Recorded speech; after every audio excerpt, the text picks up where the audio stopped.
Emisolo emingi, enguudo embi, kasasiro atayolebwa bye bimu ku bisuuza abatuuze b'e Nakawa East nga bakokonadde. Kasasiro abo tubanenyaako ekintu kimu tebasooka kutuyitamu bwe bajja bakoma eri mu trading center ate nga tuba twagala ne bayitamu naffe ne tutegeera ne tusobola omusomba ne tutwala emmotoka bwe zipaakinga ne bamutwala. Myezi 3 eyitamu omulundi gumu jjukira ffe tuli eno mabega mu myala. Bano era beemulugunya ne ku bakulembeze be balonda kyokka ne babajjukira mu biseera by'akalulu. Olumala omulonda nti bw'ati agamba bisimilla ngenze tadda kakati olwo alinda ekisanja kye eky'emyaka 5 nga kikoze eki nga kiweddewo. Bino bye bimu ku bye baloopedde abavuganya ku bifo eby'enjawulo mu kitundu kya Nakawa East.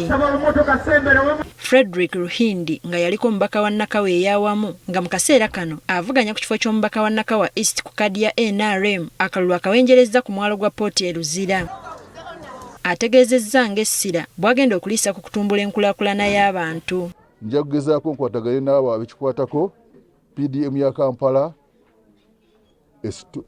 bagisitule bagiteeke ku biliyoni 1 pa parish. Kati okumala ebisanja 2 eby'omuddiringanwa ekitundu kino kikulemberwa baludde oluvuganya. Ruhindi ategeezezza ng'ekitundu kino bwe kitafunye kukiikirirwa mu palamenti. Ebintu bitwalekawo mu budde bwange byenkyalaba essomero lino lya Luzira SS okulimpuruvinga kutuuka ku stage eyo kyakolebwawo nga nkyali minisita nga nkyali member of parliament. Dr. Godfrey Okot nga naye avuganya ku kifo kino ng'ali ku Bwannamunigina asangiddwa mu zooni y'Omutungo 4 ng'aliko ebibiina by'abakyala byasisinkana. Abenga alina emirimu. Asuubizza ng'essira bw'agenda okulissa mu kulaba ng'amalawo ebbula ly'emirimu naddala mu bavubuka kw'ossa n'abakyala. Twagala nnyo tuzimbe SACCO oba banka ya wano mu kyalo.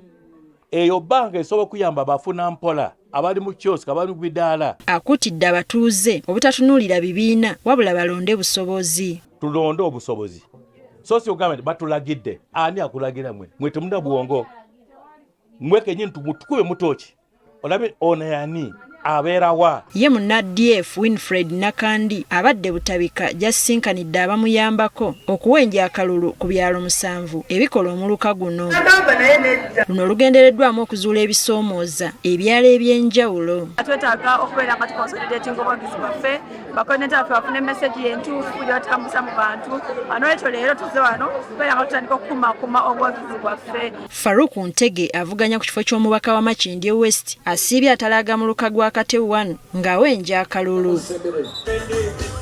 Ebyenjigiriza kw'ossa ebyobulamu byakusoosowazibwa mu bukulembeze bwe.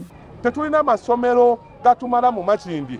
Bukyanga gavumenti enajja mu buyinza teri ssomero nalimu lyali lizimbiddwa emyaka 40 nejjukira population yali wansi kati olwaleero eri waggulu. N'abavuganya ku bifo bya gavumenti ez'ebitundu nabo babadde ku mudiddo nga bawenja akalulu.